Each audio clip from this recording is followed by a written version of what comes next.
So I am actually charging my phone right now as I feed twigs into this Biolite, and it is a raging fire coming out of this thing. I don't know how well you can tell the flame,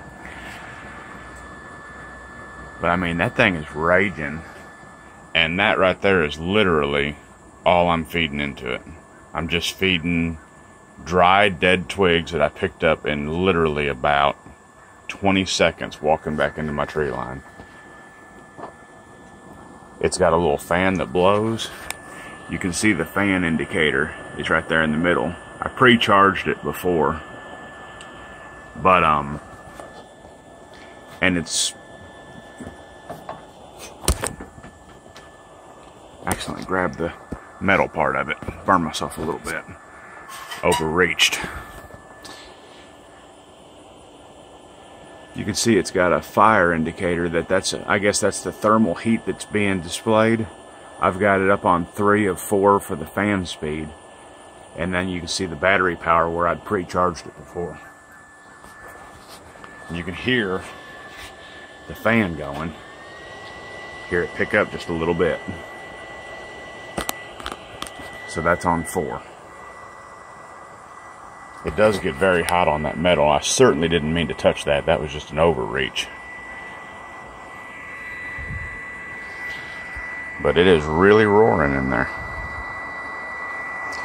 And it burns it down pretty quick. So, I mean, if you're going to do it, you want to have a fair amount of twigs ready to go. It also runs on pellets. But as it stands right now, I started out at 56%.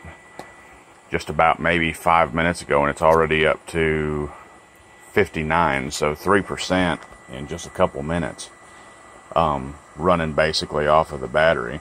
So as long as you keep the fire going, it's going to keep your battery charged, and you can kind of see right there that full battery power. So it's pretty neat. I'm going to actually turn the fan down to 2.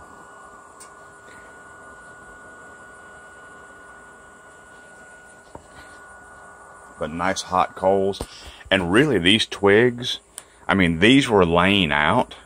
They were not pre-dried. So we've had rain recently. This isn't just dry wood. I mean, it's not wet by any stretch, but it is, and it's snapped. But there's still moisture in these twigs. So it says that it'll give you a smokeless fire. I assume that that's if you were running on completely dry wood or pellets. Turn that fan fire back up a little bit. I assume it wouldn't have near as much smoke if the wood was actually really dry. But even still, I mean, you're gonna have smoke with a fire to a certain degree. Certainly doesn't put off a tremendous amount. You can kind of see the smoke coming out of it. I mean, it's for kind of wet wood.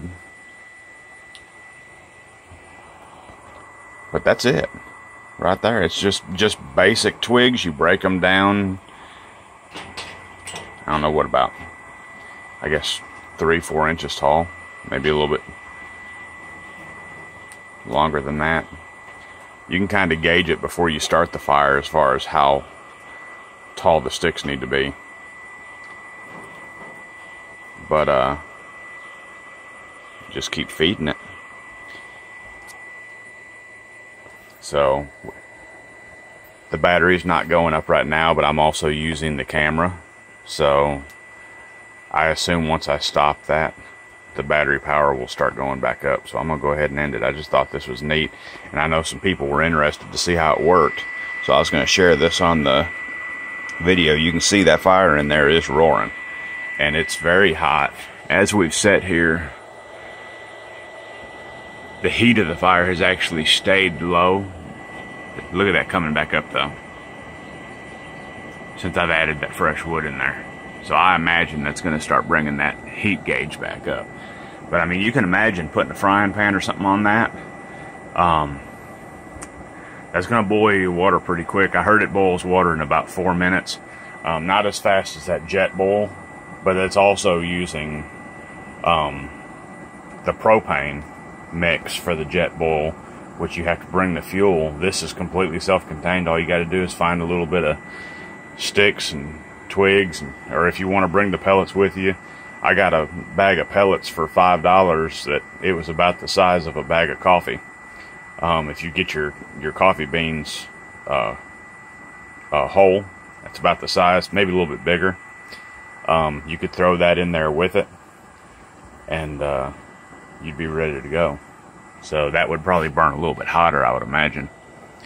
It's pretty neat.